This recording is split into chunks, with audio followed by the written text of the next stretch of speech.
Hey, welcome to Untapped, episode 32. We're in the house today with Levi Kelly. Let's go. Catching up on a lot of stuff. Looking forward to this one. Man, what's the latest out in Florida?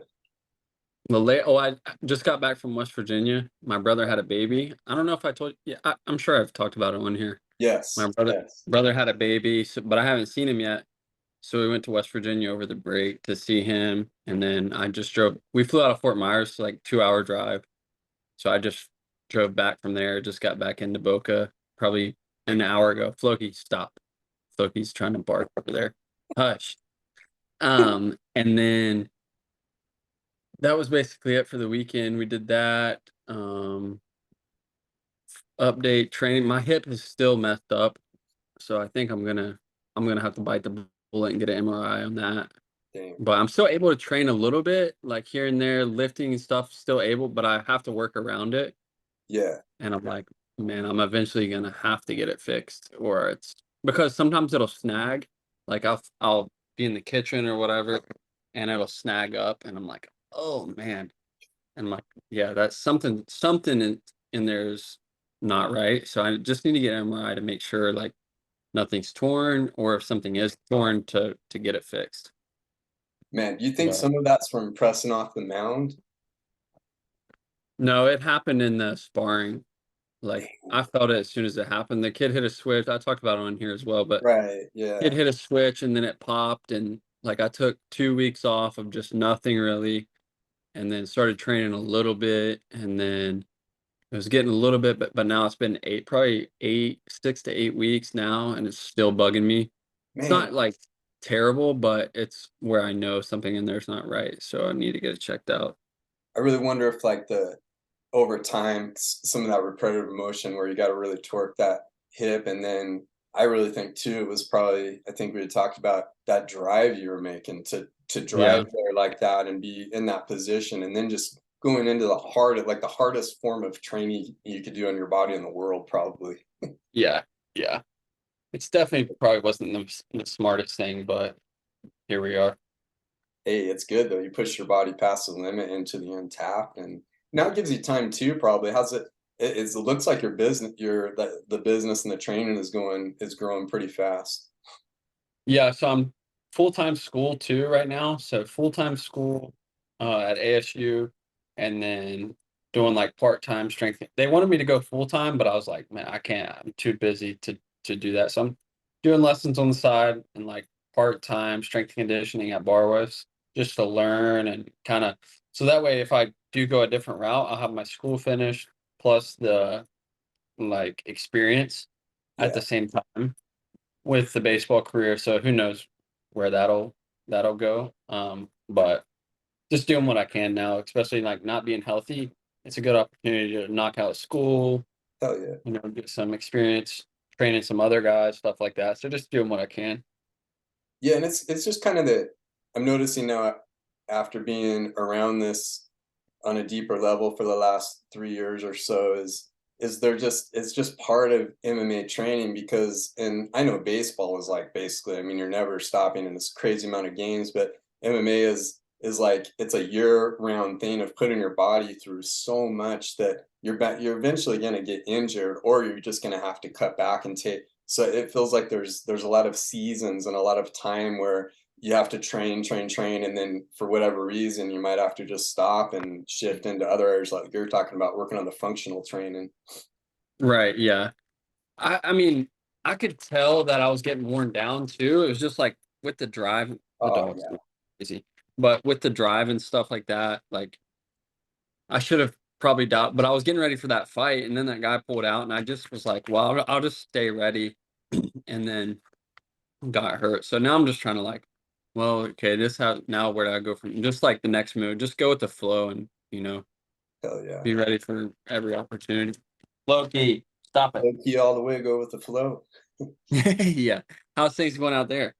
It's going good, man. The it was like it was weird. The when June and July hit for the recharge center, we actually had our first time where we took a dip down for a couple months, and we were just like, oh no, and that's just gonna happen in business. We were super. We got just kind of almost lazy and just getting used to just growth every month, almost no matter what happened. And I think especially Taya really sparked that when there was it was just a beautiful fit, I think, at the right time where, man, we were almost growing.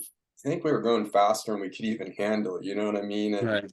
there's just a little, and part of it's the summer and the season, and everything. So it actually worked out. It's worked out okay during that time because we transitioned our kitchen and everything, and that's been a blessing. Being able to transition our kitchen offsite and build that up has given more room for them to work and cook and things like that. And then it really did help to have Sugar, that the fight's over.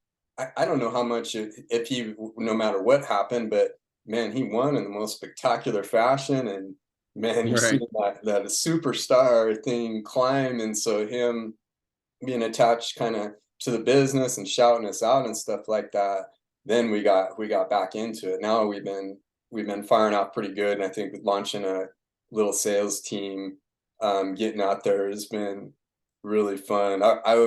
Yeah, I missed you on that. I was gonna try to text you, but it was getting so busy. But I think it would have been fun to go out together because it's such a cool experience. I just decided because we live now so close to Bell, where there's a bunch of car dealerships. I Hmm. just was like, people are going to gyms and the thing, and I was like, you know what? I'm gonna try to go into these car dealerships because I felt like there is business there. There's a lot For of sure. staff in those places, but I thought, man, if I can sell to these guys, I can get recharge in anywhere. And so I kind of went in, not even armed very well, like with any official Right. TRC or whatever. A little flyer and a couple samples, and the very first one I went into is this Honda dealership over here, and I was like, yeah, Sugar One, and I had it in my head, I was like, yeah, this is awesome. We're gonna spread the sugar word. And I went in, and it was a lady that at the front desk that greeted me, and right away she wasn't having me. And when I kind of fumbled around a little bit, and I was like, oh shoot, this is a little more real than I thought. I'm not used, here's a different part of the public that I forgot about that don't know who Sugar was. When Right. I brought up Sugar in the UFC when I shouldn't even brought it up, and she almost got mad about, oh, UFC, oh yeah, fighting, you know what I mean? And I was like, Yeah. oh no, so it was like disaster. And then it reminded me, okay, this is awesome. This is like a cool learning experience because I just went into the hardest possible sell ever. And now I know that I could have come in there a different route. Hey, I'm a world record holder. Can't, come in a, and so I hit a couple, I just Right. went to the dealerships down the street, and it was a good experience because of course then eventually you hit somebody that knows who Sugar is and kind of understands what we're doing. And then it was this awesome thing. And it's just it's a fun time right now because the cancer and chemo has been another side, but this whole thing of the recharge center and Tim and Sugar and where the community is going right now is just super exciting. Right. I think too, just like learning how to I guess, gauge your audience. Like, who am I talking to? Like, am I talking to a UFC fan? Am I talking to a baseball guy? Am I talking to and then you kind of like you have enough knowledge, like in a broad range of stuff where you can kind of, okay, I'm gonna attack them this way, or I'm gonna attack them that way, or where like people that they only know one their way and that's it. That they Yeah, come at them and that doesn't work, and then it's like, yeah, it's like the karate. Hold your hand here so I can block here. yeah, yeah, yeah. No, for sure. And the cancer battle I got, we had a explain. I can't remember or I even updated, but we had an explosion of cancer and kind of surprised with it. But we put the chemo that I was doing on hold. So usually when that happens, I'll get pretty sick. So last week I went through basically just like a radiation setup, and it was a long day. And man, it triggered something in my body not so good. So I kind of started to go septic, and we were at the Oh point, wow. we got real sick because it can happen pretty fast with my body. Where it's like, crap, we're gonna have to call an ambulance. And I was getting, when that happens, like when the cancer grows and grows, and I'm just trying to function and stuff. It's just this feeling of exhaustion. Your body starts to almost shut down. So I was starting to get where it was hard to get good thoughts and to go to like God and or to get good, healthy thoughts. I'd try to find things to trigger it, but you're so sick and you're so deep into it. Death is just trying to swallow you. So it was a reminder, you know, I got to be really careful. But man, when you do get into a bad funk, no matter how a person might have triggered it, like maybe just bad eating or long-standing bad health or whatever, it can be hard to break out of those things. So we had it to where Ara had to push me in the dining room chair across the floor, and I was just a super mess. Well, we started a new chemo yesterday, and it's crazy because this happens sometimes. We didn't know if it was going to make me way sicker or better, and I've had a lung infection, all these things going on. So we hit it, and right away I felt better. It was like, Wow. yes, I felt energy. I was able to get out and about, and you know, you know, play a little bit of basketball with the boys, and it's something too, is that when you're so sick, like I was doing these just little workouts, just trying to barely move, work on the breath work and Right. stuff in the cold plunge. But when you can get just that little bit of open and window and you can make yourself move more, it's amazing how that just kind of starts to work things out that were a problem before so fast. So what, like, explain septic? Yeah, that's some of these things are like so even the top doctors, they have trouble explaining all the mechanisms behind it, kind of like the immune system. Where my body is, it's a kind of complex one. Somebody generally goes septic, it means your body starts to shut. It's a process of shutting down where your organs start shutting down. Your body isn't able to sustain the function, all of the functions together. So your heart starts to shut down, your kidneys, sometimes it's your kidney or your liver first, it starts to just not operate. And when that happens, that's a vital function in our body. So then the rest of them start to shut down. And it can get triggered by an infection, for example. Some people get into a kind of a sick state in the hospital and an infection enters and the body's not able to fight it off. So it's too much on the body. So then you normally what it takes energy to get your organs going, it can't get it going. In my body, it's a donor immune system. So everything's like really kind of crazy. So my donor immune system, there's a power to it. It can kind of rev up, and it goes to help those organs. But when it gets put into a state of overstress and too much cancer in the body, it'll go into a little bit of septic shock. So it starts to go in that direction, and it's like a weird thing because one end it's trying to help the immune system that I have is trying to help it, but on the other end it's trying to cut down. So it gets me in this Right. really wild place where I'm just kind of like it's almost like I'm being dangled over death because I do have the donor immune system keeps me from dropping really fast where I have to get on to because the only reason I go into the hospital now is I'll go when I go in I go straight to either from ER or straight into the ICU or bone marrow transplant care because then the only reason I would need it if I need a lot of stuff infused into my port quickly or I needed to get on breathe some kind of breathing assistance. But generally, we have everything we need here, and with Ara, and she's watching me. She's got kind of a nursing background, and then we have our vitals. We're checking those and things like that. But yeah, we Yeah, check. my uncle, he went into septic shock, and I was asking him, I'm like, what do you remember? Like, and he was like, as soon as I went into septic shock, I was like black. Mm, And then he said, I just remember saying, like, I'm gonna fight this. Because they were like, you're gonna, like, we don't think you're gonna make it through the night. And they told his wife and stuff like, start preparing. We don't think he just went into septic, and that's normally not good.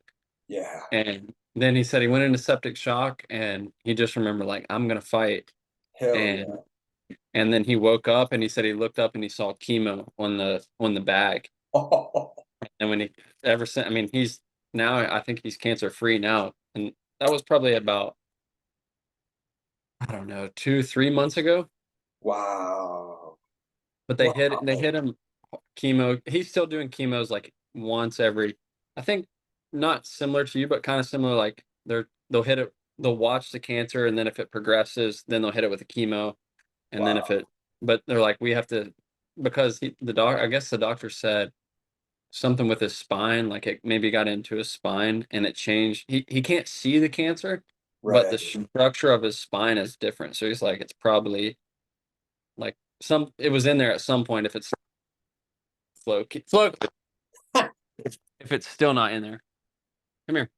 That's dude, that I kept forgetting to check in with him. We haven't really been able to catch up on the pod for a little bit too. So that's I just love hearing that. I love that to hear like that's it right there. Like your body starts to shut down and you could let yourself go. That's a hard Yeah. it's a hard feeling to describe, but it did get like that night where I could feel it. I could have let myself, and I told her I was in dark. I was like, I'm so tired. I'm it's like not just tired, but I'm tired of fighting. I was like, I just want to let go. Is it okay? And she understood, and that was a rough. I mean, we both cried, and then I was like, kind of broke through, and I was like, no, like I love hearing that. He's like, I'm gonna fight because I'm sure if he was like, this is too much, that would have been it. Yeah, he said like that's the last thing he remembers was just being like, I'm gonna fight it. And then he Wow, said once he went into septic, he didn't he didn't remember anything. He just went black.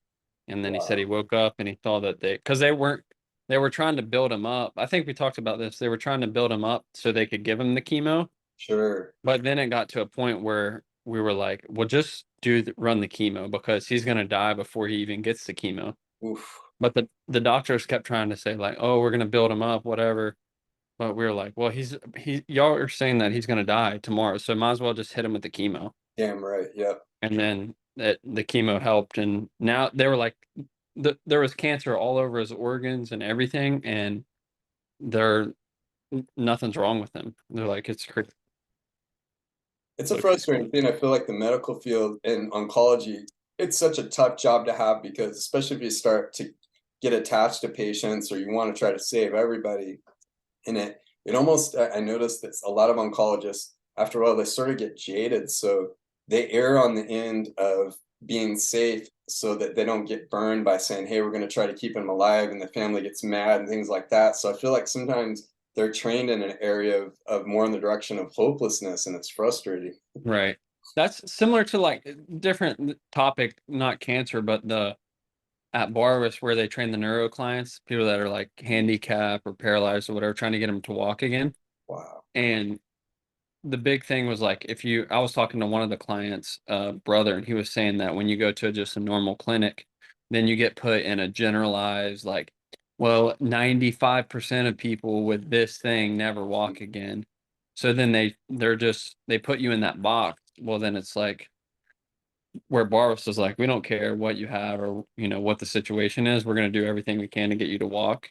Hell yeah. And just getting them out of like the clinical setting and into like just a normal gym setting, I think helps a lot too.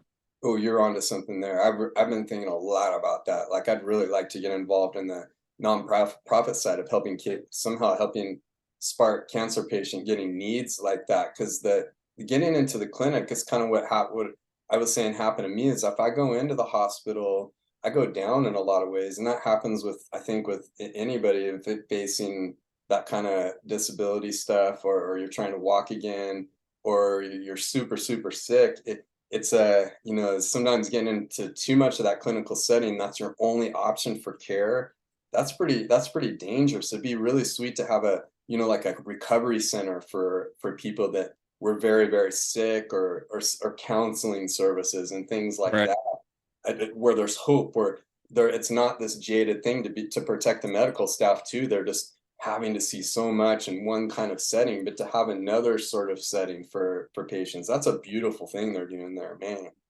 Right. Yeah. I mean, they'll have like professional athletes training, and at the same time, there's like somebody that's not able to walk squatting on the squat rack, like Oh, right next to him. He that's a he puts them on it's an interesting like Floki. Hush. You know the Kaiser, like the air compressed. I'm gonna go in the room because he the the air compressed Kaiser. yes, Right. yeah. So he assists basically tricking their mind, like assisting them squatting with the air, puts them in like a gosh, she won't stop barking. Floki. I can't hear him over here. Oh, okay, good. I'm like, freaking out because he's barking. But and puts him on like a rock climbing harness. So the Jeez. Kaiser's connected. I don't even know if I'm supposed to be talking about this, but the Kaiser's connected to right here, and it assists them squatting. So that just almost tricking the mind, like, hey, you're squatting, even though they're technically not squatting. And then if you can get any signal, anything to fire Yeah, from like a neurological standpoint, like we'll press on their legs and stuff like that, and just trying to get any signal. And if you have a little tiny signal, then the pathway's there. You just have to continue to progress. that's incredible. That It's a that's crazy. It's such a different type of like strength and conditioning training because they train a lot of their athletes like neurological based because that's his background.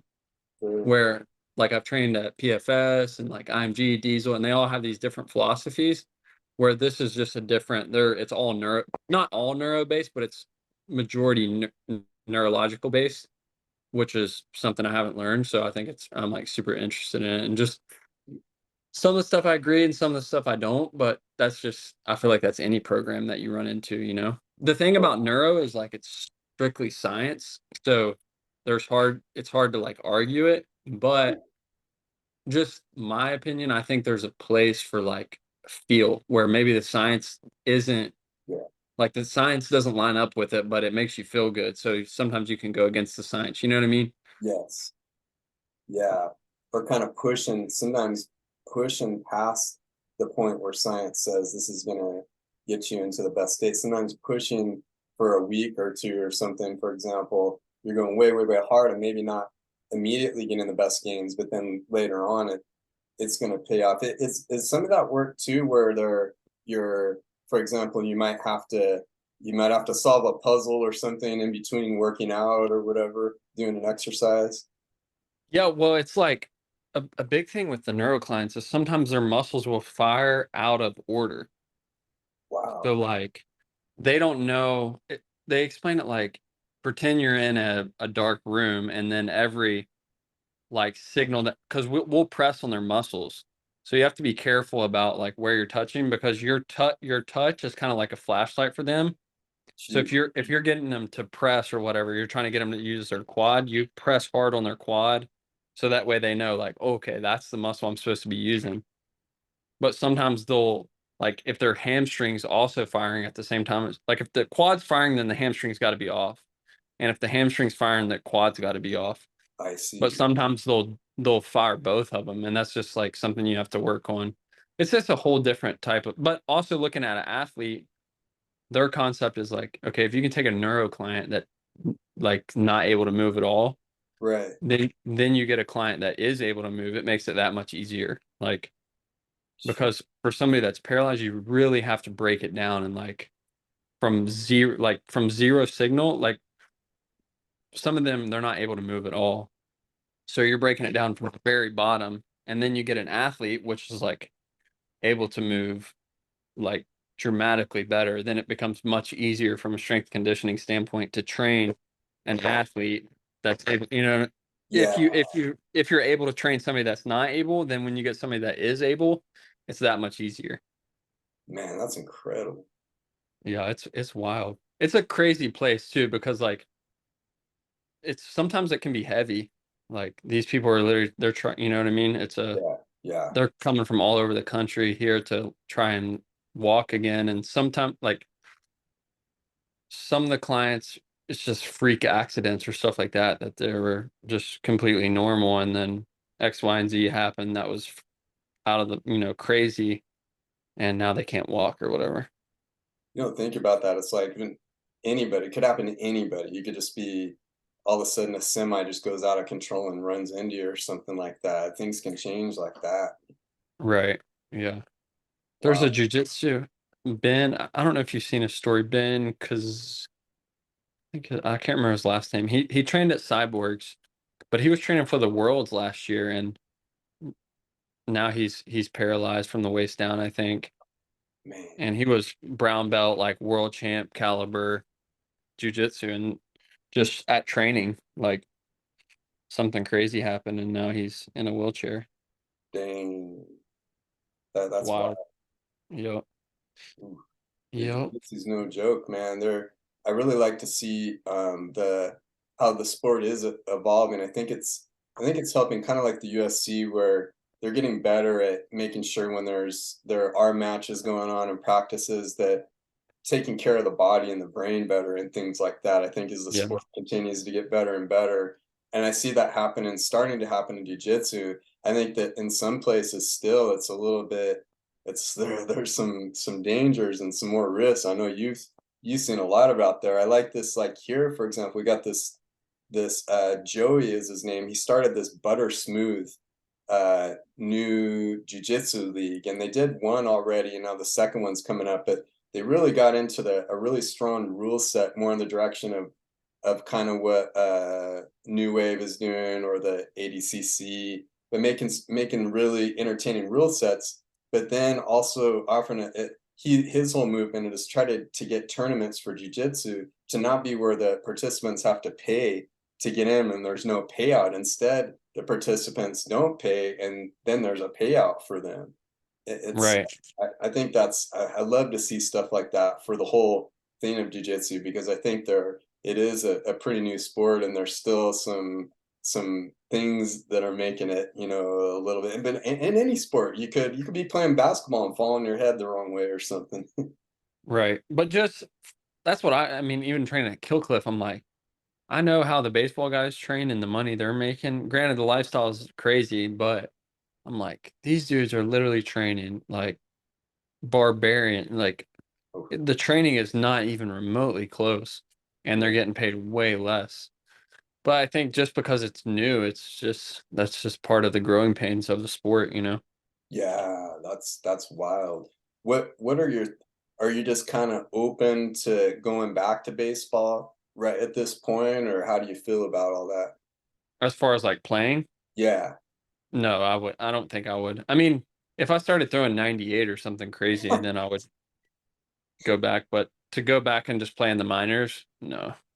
I would rather just like start my career in something else than do that. Because the same thing, you're not making a ton of money and you're living a crazy lifestyle, and it's just I'd rather do something else. I'd rather help other people in like strength conditioning, stuff like that, than go back and do the baseball stuff.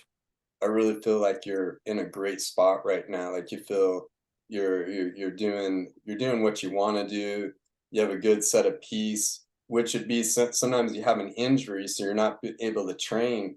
But now you're doing what you want to do, versus with baseball. I think that you had a lot of pressure on you before, and especially when you're up in Oregon. I was like, oh darn it! It's like I felt like Yeah. it was a tough one there.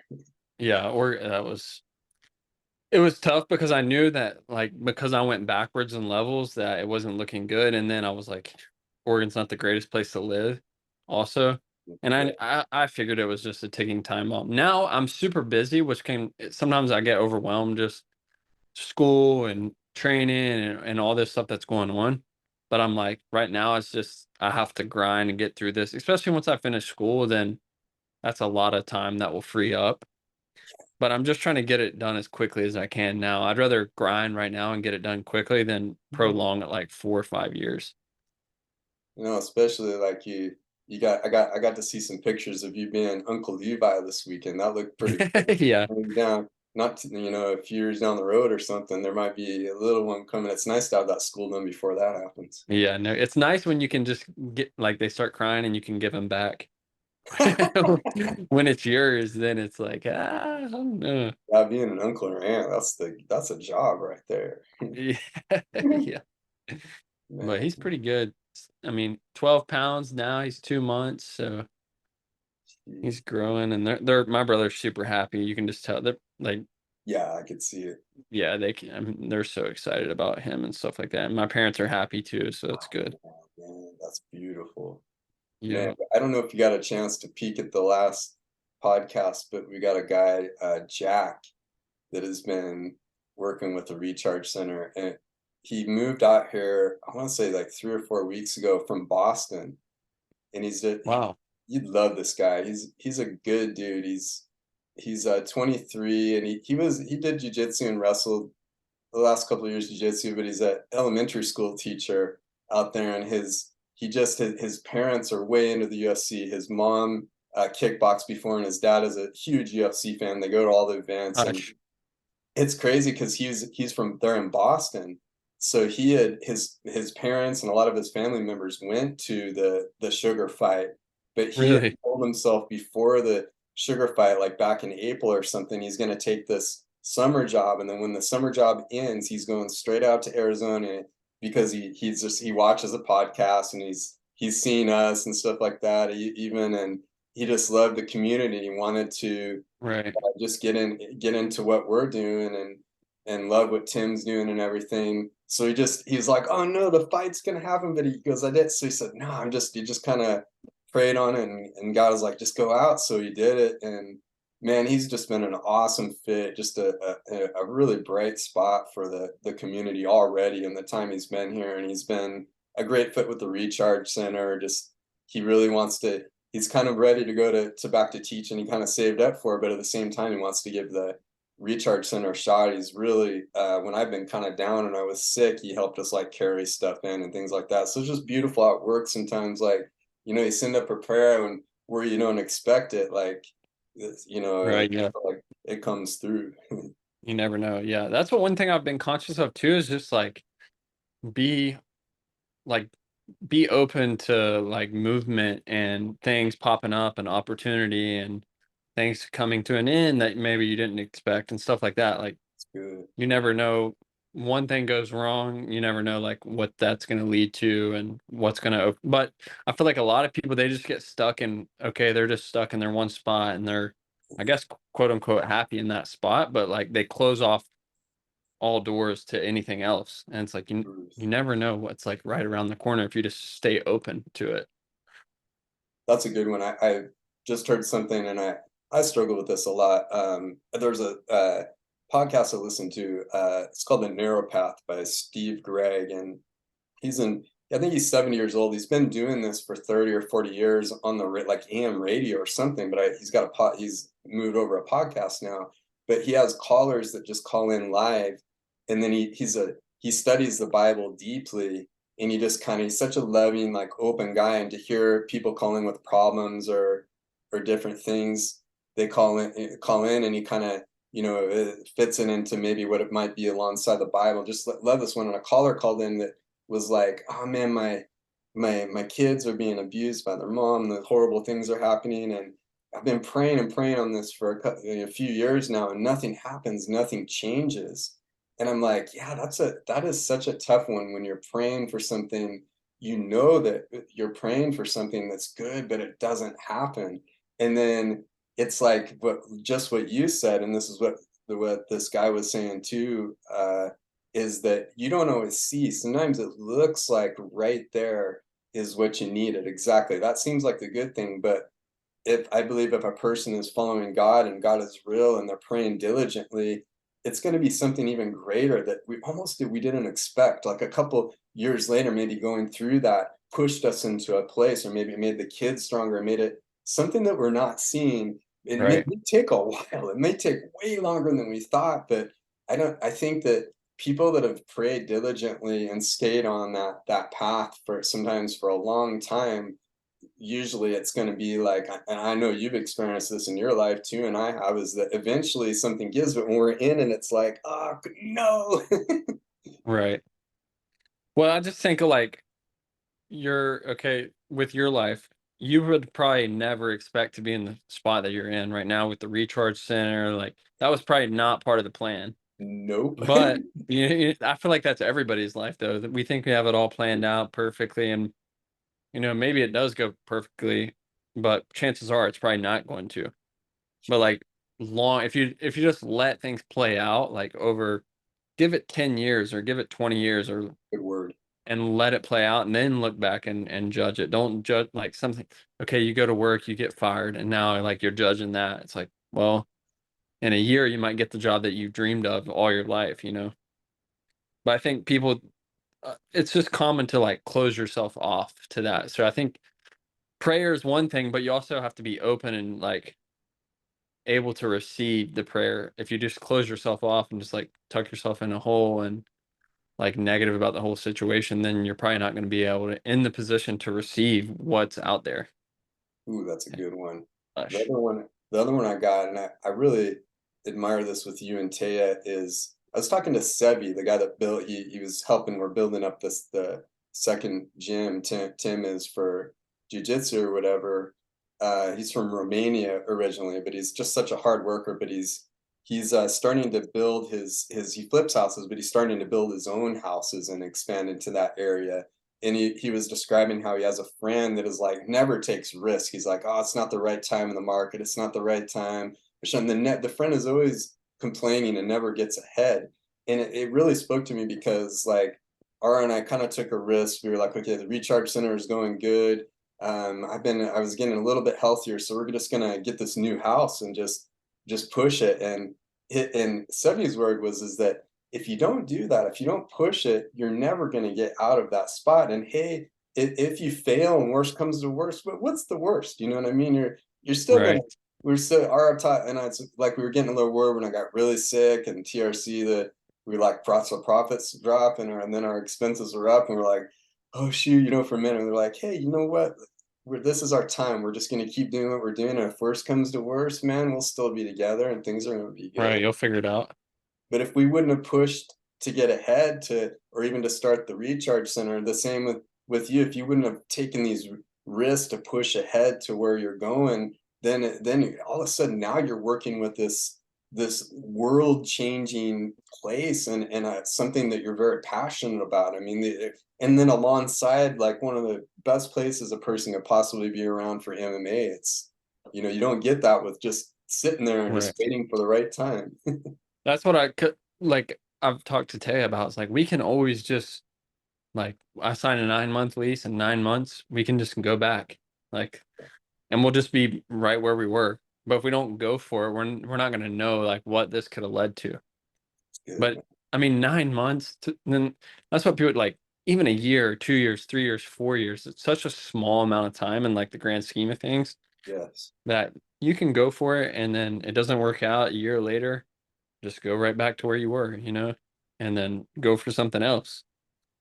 And I know I think too a good example is like I think I forget and a lot of people forget you're doing college, you're doing university. A lot of people Yeah. just do that. Like, hey, I'm just gonna only do university and focus on that.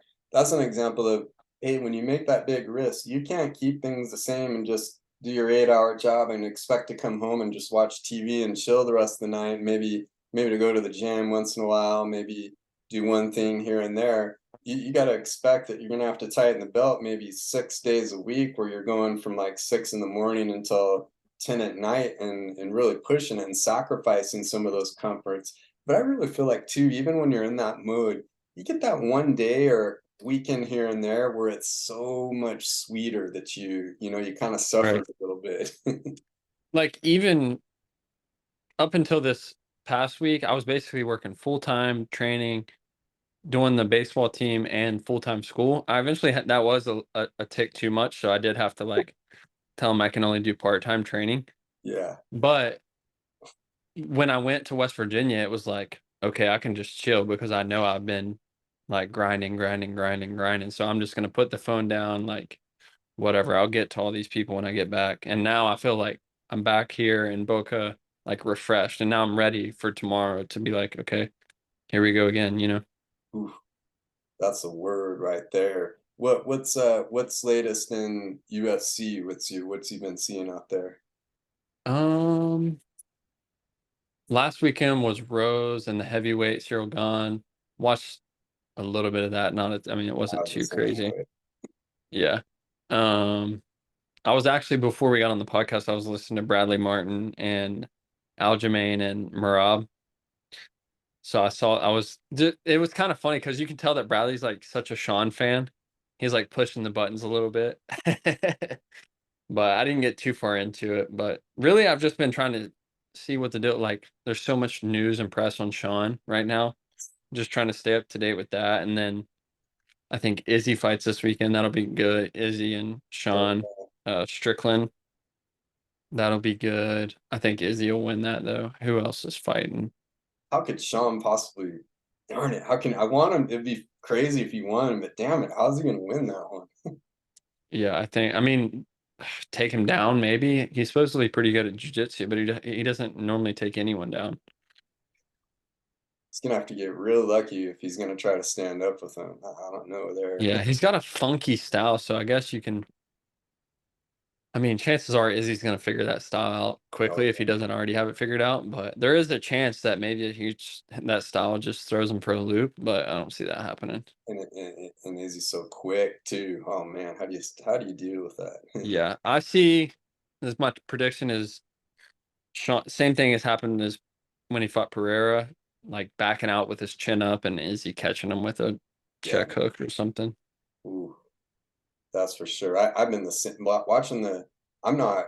I'm not over the Sugar victory. I've enjoyed everything that's come out since that time. Every podcast, Yeah, every interview, and I've just been loving the humor he's been dropping lately. Like you probably saw like those guys went out for a business thing with Dana White or whatever in Vegas.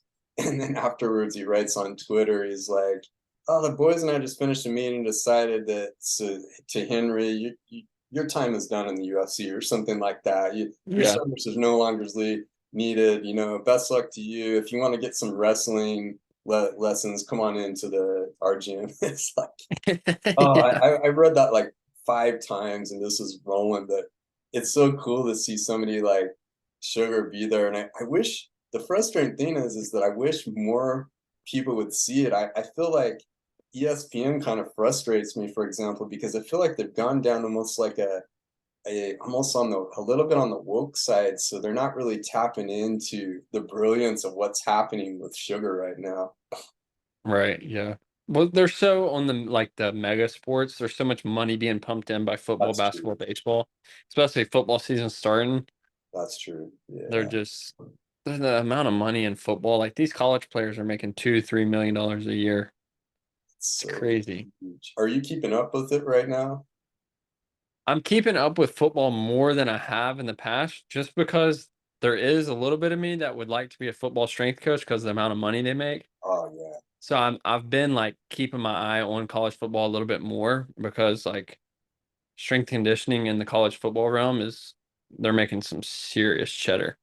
And Barwis was the head football strength coach for WU and the head football strength coach for Michigan. Jeez. So there's some push there. Like that's a good Barwis is a good name to have on my resume for football, Oh yeah. but nothing too crazy. Like not too crazy. I'll watch the big games, but nothing. I'm not that into. I don't know the players or anything like that.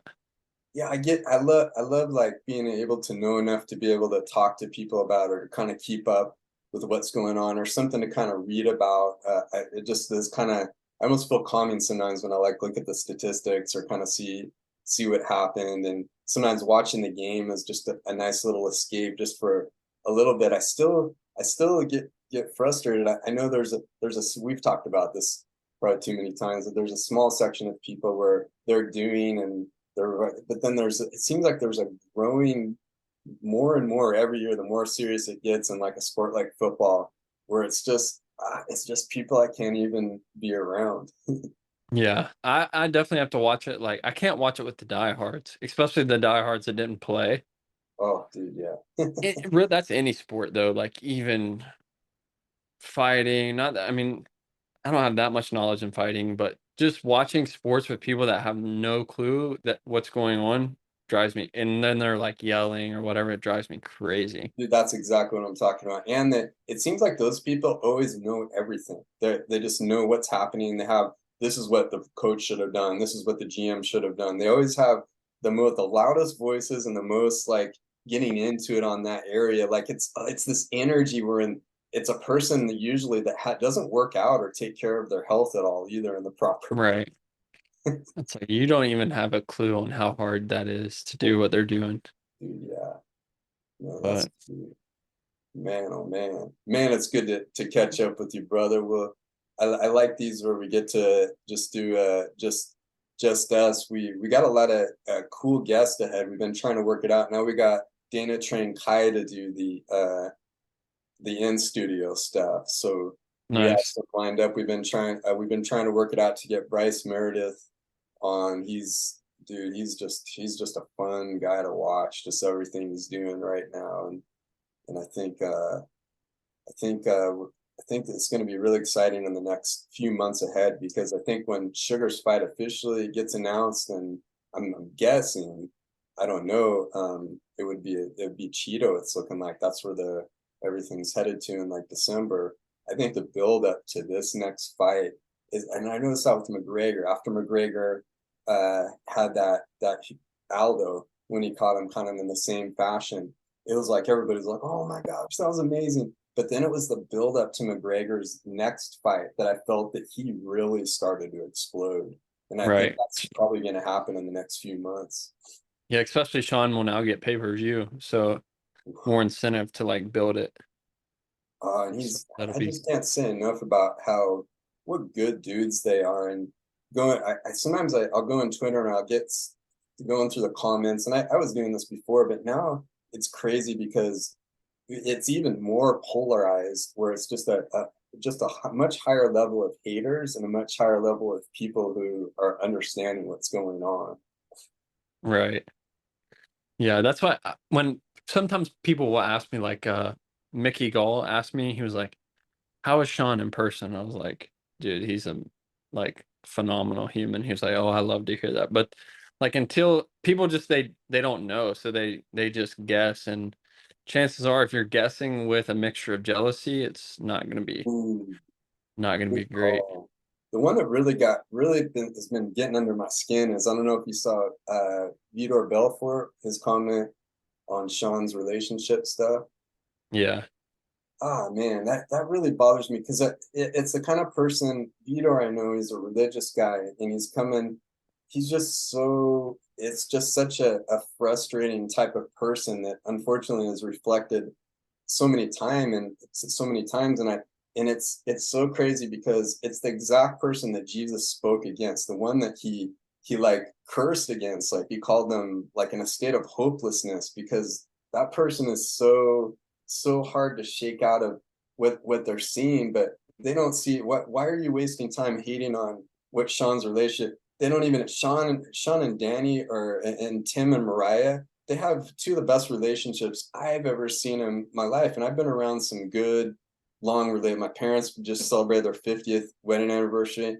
Those guys have great relationships. They're great people. They're kind, they're generous, they're loving people. And with the way the world is today, they're going to judge what they decide to do with their relationship, not even thinking about the fact that these guys are extremely highly driven in the highest level of sports, where your testosterone is going to be up. Not even thinking about that, but like with where the world is right now, somebody's going to get mad about that, and that's why they're not going to like the person. I just Right.